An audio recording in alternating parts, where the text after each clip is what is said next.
Trump administration reviewing Biden-era submarine pact with Australia, UK. U.S. President Donald Trump's administration has launched a formal review of former President Joe Biden's AUKUS defense pact with Australia and Britain to allow Australia to acquire nuclear-powered submarines.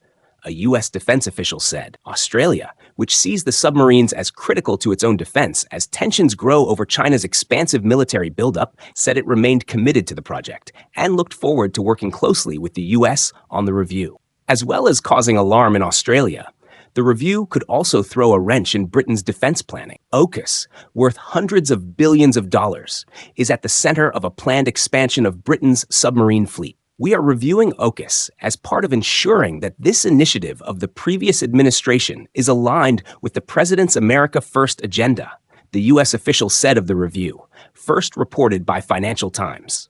Any changes to the administration's approach for AUKUS will be communicated through official channels when appropriate. AUKUS was formed in 2021 to address worries about China's growing power.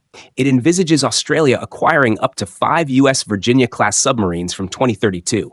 Then, Britain and Australia would design and build a new class of submarine, with U.S. assistance. The UK would take first delivery in the late 2030s, with delivery to Australia in the early 2040s. Before that, the U.S. and Britain would start forward rotations of their submarines in 2027 out of an Australian naval base in Western Australia. Vocal skeptics among Trump's senior policy officials include Elbridge Colby, the Pentagon's top policy advisor, who cautioned last year that submarines were a scarce, critical commodity, and U.S. industry could not produce enough to meet American demand.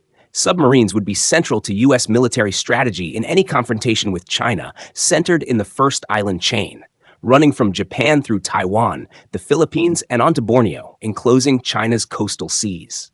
My concern is, why are we giving away this crown jewel asset when we most need it? Colby said last year.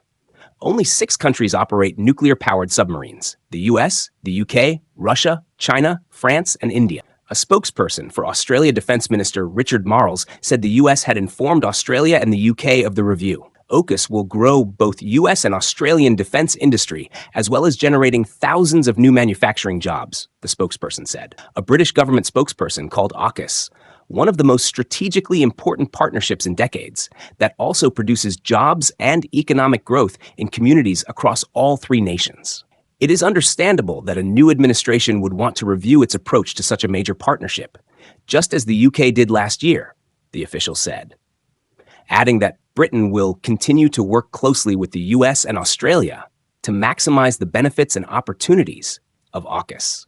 The White House did not immediately respond to a request for comment, but one official told Reuters the Trump administration is regularly reviewing foreign agreements to ensure they align with the American people's interests, especially those initiated under the failed Biden foreign policy agenda. U.S. Senator Tim Kaine, a Democrat on the Senate Armed Services Committee, said AUKUS was critical to ensuring a free and open Indo-Pacific, and the administration should work to strengthen it and the U.S. submarine industrial base.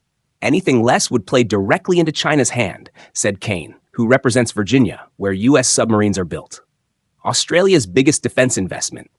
AUKUS is Australia's biggest ever defense project, with Canberra committing to spend a $368 billion, $240 billion, over 3 decades to the program, which includes billions of dollars of investment in the U.S. production base.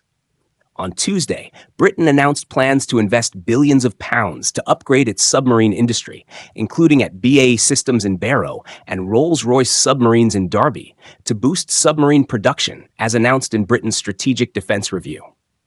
Under this, it will build up to 12 next-generation attack submarines of the model intended to be jointly developed by the UK, US, and Australia under AUKUS.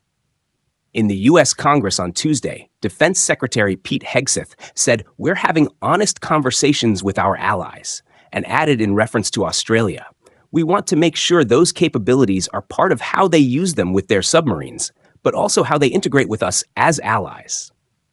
Former Australian Prime Minister Malcolm Turnbull, who signed a previous agreement to acquire French submarines shelved in favor of AUKUS, told CNBC last week it was more likely than not that Australia will not end up with any submarines at all, but instead simply provide a large base in Western Australia for the American Navy and maintenance facilities there.